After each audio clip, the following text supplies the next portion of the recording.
Oi pessoal, tudo bem com vocês? Meu nome é Célia. No vídeo de hoje nós vamos conversar um pouquinho sobre como saber qual a vontade de Deus para as nossas vidas.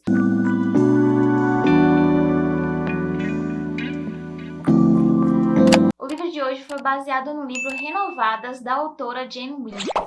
Lembrando que se você não é inscrito ainda no canal, já se inscreve, ativa o sininho para receber todas as notificações. E se você quiser comprar este livro, ou qualquer outro livro, ou qualquer outra coisa na Amazon, eu peço que você utilize o meu link que está aqui na descrição, porque você vai contribuir para o crescimento do canal sem precisar pagar nada mais por isso. A vontade de Deus para as nossas vidas não está oculta, muito pelo contrário, está muito visível e muito bem visível. Mas para saber qual a vontade de Deus para as nossas vidas, nós precisamos responder a seguinte pergunta que eu vou colocar aqui na tela, que é: quem devo ser? E para responder a essa pergunta, nós precisamos olhar para Cristo e perceber quais são os atributos comunicáveis do Senhor, porque são estes atributos comunicáveis que nós podemos ter também. E não só que nós podemos ter, que nós precisamos ser também. Mas o que é isso de atributo comunicável?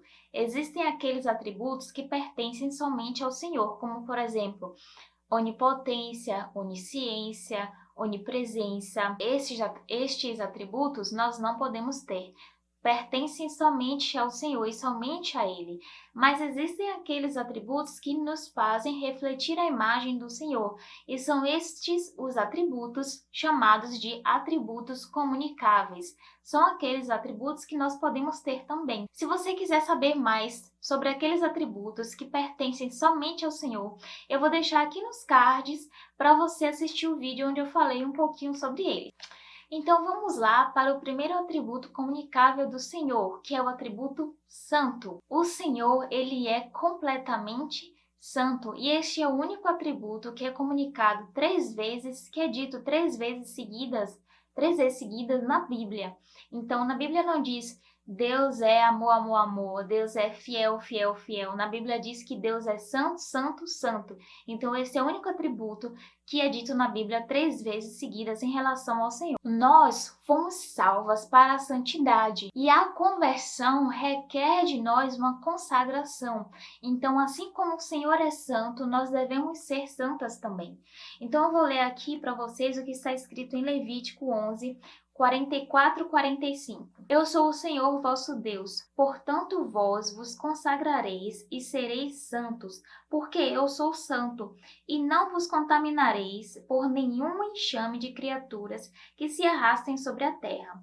Eu sou o Senhor que vos faço subir da terra do Egito, para que eu seja vosso Deus. Portanto, vós sereis santos, porque eu sou santo.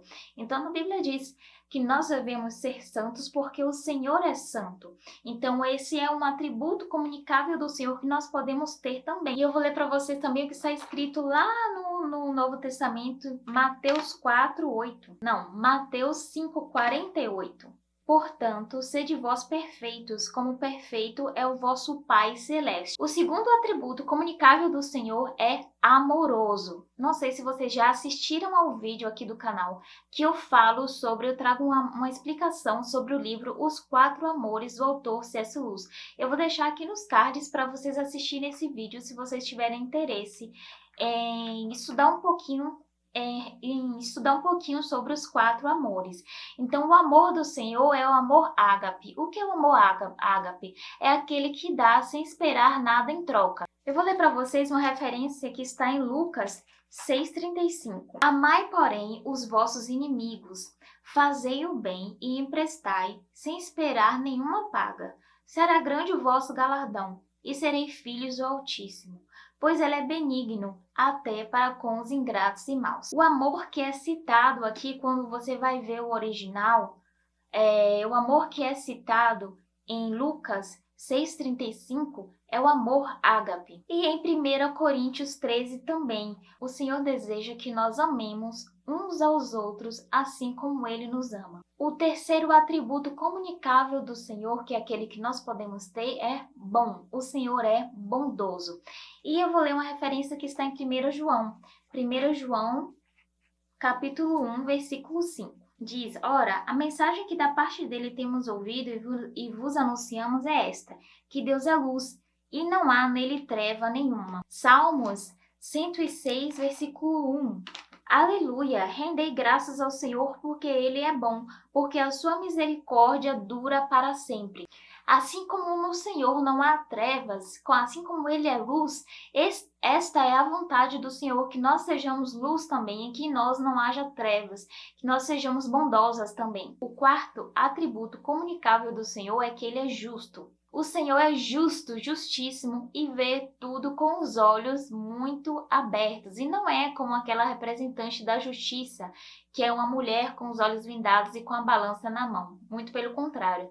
Deus vê tudo com os olhos muito abertos. Ele não somente vê o que está visível aos nossos olhos, mas ele vê tudo desde o princípio e até aquilo que está oculto. Na cruz, Cristo ele já sofreu pelos nossos pecados. E diante do Senhor somos justificados em Cristo. E na palavra do Senhor diz lá em Romanos que não há um justo sequer, mas a palavra do Senhor também diz que se confessarmos e nos arrependermos dos nossos pecados, o Senhor é justo e fiel para nos perdoar. Então o Senhor age com justiça, porque na cruz Jesus Cristo ele já morreu pelos nossos pecados. E se nós nos arrependermos e nós voltarmos atrás, arrependermos verdadeiramente dos nossos pecados, nós não seremos acusados pelos nossos pecados, porque Cristo já morreu por nós. Então, nós já fomos justificados pelo Senhor. Então, o Senhor é justo, ele age com justiça. Mas então, qual é a vontade do Senhor para as nossas vidas? Eu vou ler o que está escrito no livro de Miqueias. Ele te declarou, ó homem, o que é bom e que é o que o Senhor pede de ti, que pratiques a justiça e ames a misericórdia, e andes humildemente com teu Deus. O quinto atributo comunicável do Senhor é ser misericordioso. Primeiro, antes de falar sobre a misericórdia, vamos diferenciar 3 palavrinhas. Justiça é receber aquilo que nós merecemos. Misericórdia é não receber aquilo que merecemos. E graça é receber aquilo que nós não merecemos. Irei ler aqui Efésios 2 como referência. Efésios 2, do 4 ao 5. Mas Deus, sendo rico em misericórdia, por causa do grande amor com que nos amou, e estando nós mortos em nossos delitos, nos deu vida juntamente com Cristo, e pela graça sois salvos. Mas atenção, essa misericórdia que não tem fim não dá vazão para permanecermos no erro, no pecado. Muito pelo contrário, se você lê os evangelhos, você vai perceber que todas as vezes que Cristo perdoou alguém, em seguida ele disse: vá e não peques mais. Então guarde isso em sua mente, porque às vezes a gente vê sendo vendida por aí uma graça barata, então cuidado. E falando em graça, o próximo atributo comunicável do Senhor é ser gracioso. E para isso eu irei ler Tito 2. Portanto, a graça de Deus se manifestou salvadora a todos os homens, educando-nos para que, renegadas a impiedade e as paixões mundanas, vivamos no presente século sensata, justa e piedosamente, aguardando a bendita esperança e a manifestação da glória do nosso grande Deus e Salvador Jesus Cristo, o qual a si mesmo se deu por nós, a fim de remir-nos de toda iniquidade e purificar para si mesmo um povo exclusivamente seu, zeloso de boas obras. A salvação pela graça aponta para a submissão ao Senhor, para a submissão ao seu bom governo. Então ela não dá vazão para permanecermos no pecado. A graça, ela não acoberta os nossos pecados, muito pelo contrário, ela nos dá uma chance de sermos submissos à palavra do Senhor. Uma graça barata, aquela graça que diz que você é salvo, você permanecendo do jeito que você está, indo contra a palavra do Senhor, essa graça barata, ela coberta os seus pecados, ela justifica o seu pecado, justifica o pecado e não o pecador. Isso acontece quando nós usamos a salvação pela graça para permanecermos no pecado. Então, muito cuidado com essa graça barata, com essa salvação barata que é vendida por aí, onde não há transformação de vida, onde as pessoas permanecem nos seus pecados achando que estão salvas. E para ter como referência, eu vou ler aqui para vocês 2 Pedro 3, do 14 ao 18. Por essa razão, pois, amados, esperando estas coisas, empenhai-vos por ser desachados por ele em paz, sem mácula e irrepreensíveis, e tende por salvação a longanimidade de nosso Senhor, como igualmente o nosso amado irmão Paulo vos escreveu, segundo a sabedoria que lhe foi dada, ao falar acerca destes assuntos, como de fato costuma fazer em todas as suas epístolas, nas quais há certas coisas difíceis de entender, que os ignorantes e instáveis deturpam, como também deturpam as demais escrituras, para a própria destruição deles. Vós, pois, amados, prevenidos como estáis de antemão, acautelai-vos. Não suceda que, arrastados pelo erro desses insubordinados, descaiais da vossa própria firmeza. Antes, cresceis na graça e no conhecimento de nosso Senhor e Salvador Jesus Cristo.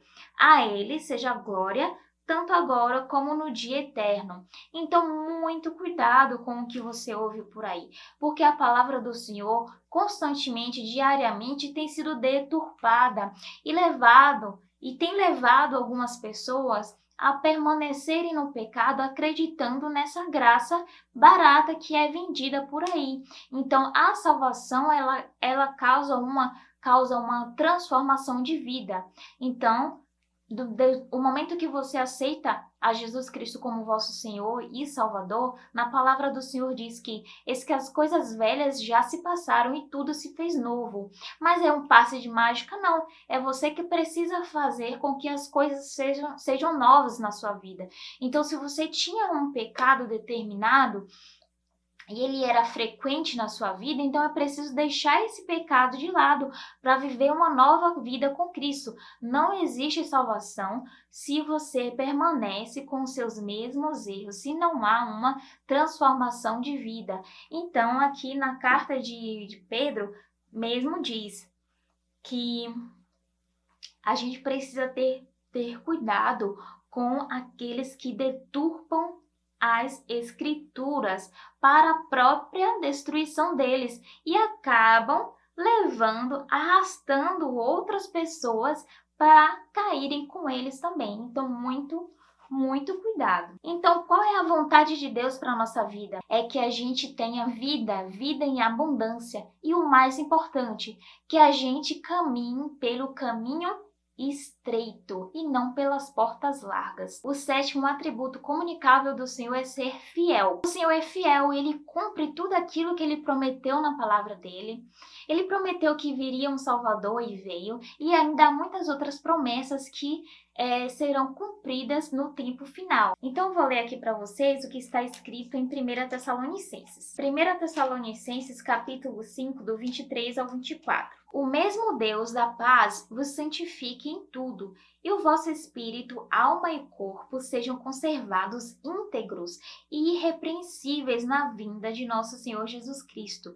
Fiel é o que vos chama, o qual também o fará. A vontade do Senhor para as nossas vidas é que nós sejamos fiéis, assim como Ele é fiel. Fiel a Ele, fiel ao próximo e fiel até o final. O 8º atributo comunicável do Senhor é ser paciente. Se não fosse a paciência do Senhor para conosco, o que seria das nossas vidas, não é mesmo?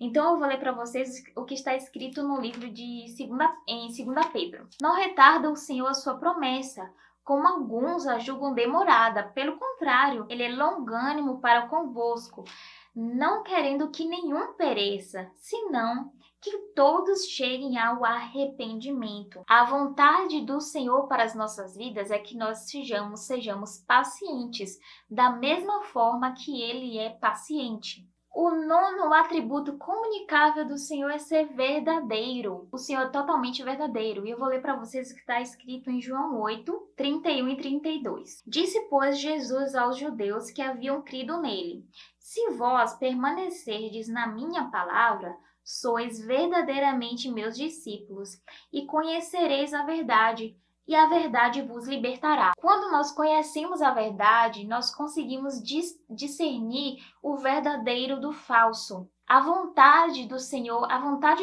para as nossas vidas é que nós carreguemos a verdade dele em um mundo cheio de mentiras. E o último atributo comunicável do Senhor é ser sábio. Quem entre vós é sábio e inteligente? Mostrem mansidão de sabedoria, mediante condigno proceder às suas obras. Se pelo contrário tendes em vosso coração inveja amargurada e sentimento faccioso, nem vos glorieis disso, nem mintais contra a verdade. Esta não é a sabedoria que desce lá do alto, antes é terrena, animal e demoníaca. Pois onde há inveja e sentimento faccioso, aí há confusão e toda espécie de coisas ruins. A sabedoria, porém, lá do alto, é primeiramente pura, depois pacífica, indulgente, tratável, plena de misericórdia e de bons frutos, imparcial, sem fingimento. Ora, é em paz que se semeia o fruto da justiça, para os que promovem a paz. O Senhor é totalmente sábio e o desejo dele para as nossas vidas é que nós nos voltemos para a sabedoria que vem dele, para a sabedoria que vem do alto e não somente da sabedoria aqui do mundo. Então, se há em nós falta de sabedoria, o que é necessário para que a gente tenha sabedoria é só pedir, porque na palavra do Senhor diz que se nós pedirmos sabedoria, ele nos dará de bom grado. Em resumo, a alegria completa é a gente buscar refletir o Senhor nas nossas vidas. Se guardardes os meus mandamentos, permanecereis no meu amor, assim como também eu tenho guardado os mandamentos de meu Pai e no seu amor permaneço.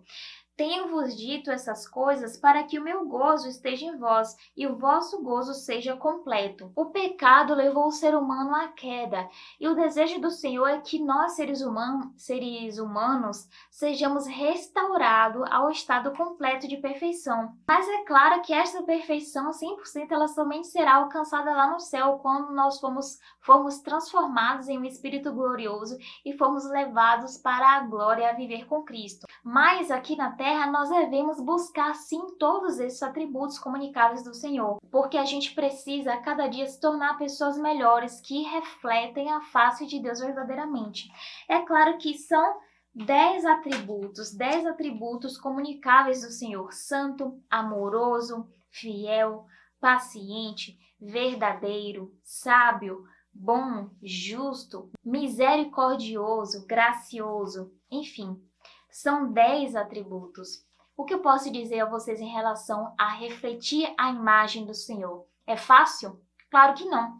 Refletir a imagem do Senhor é muito difícil mesmo, principalmente quando é necessário refletir a imagem do Senhor para pessoas que não refletem a imagem do Senhor conosco, que nos tratam completamente o contrário. Isso torna tudo muito mais difícil, mas a gente precisa lembrar de Jesus. Quando a gente encontrar essas dificuldades de refletir a imagem do Senhor para aquelas pessoas que na nossa mente não merecem, a gente precisa olhar para Jesus e olhar para nós mesmos. Será que nós merecíamos a misericórdia, a graça, o amor, a paciência do Senhor?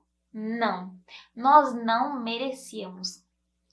Mas, ainda assim, ele morreu por cada um de nós ali na cruz, para nos perdoar dos nossos pecados. Nós não merecíamos. Então, sempre que nós enfrentarmos um momento de dificuldade, de refletirmos a imagem do Senhor para as outras pessoas, nós precisamos lembrar que primeiramente Cristo nos perdoou e Ele deseja que da mesma forma que Ele nos perdoou, nós possamos perdoar as outras pessoas, que da mesma forma que Ele demonstrou por nós o seu amor ágape, nós precisamos demonstrar o nosso amor ágape por outras pessoas. Então, isto é refletir a imagem de Cristo, refletir a imagem imagem de Cristo sem esperar nada em troca. Todos esses atributos do Senhor, eles se resumem ao amor ágape, onde nós perdoamos sem esperar nada em troca, onde nós amamos sem precisar, sem esperar nada em troca, onde somos misericordiosos, onde agimos com santidade. Então, isso tudo está relacionado a ter um amor ágape nos nossos corações. É fácil? Não, mas nós precisamos estar todos os dias, diariamente, em conformidade com a palavra do Senhor, como lendo a Bíblia diariamente, porque aí nós iremos nos revestir do Espírito Santo, nós iremos nos revestir do Senhor. E esta força que o Senhor nos dá faz com que a gente consiga enfrentar qualquer dificuldade que a gente venha a alcançar no nosso dia a dia. Eu espero que vocês tenham gostado desse vídeo e eu te vejo no próximo vídeo. Tchau!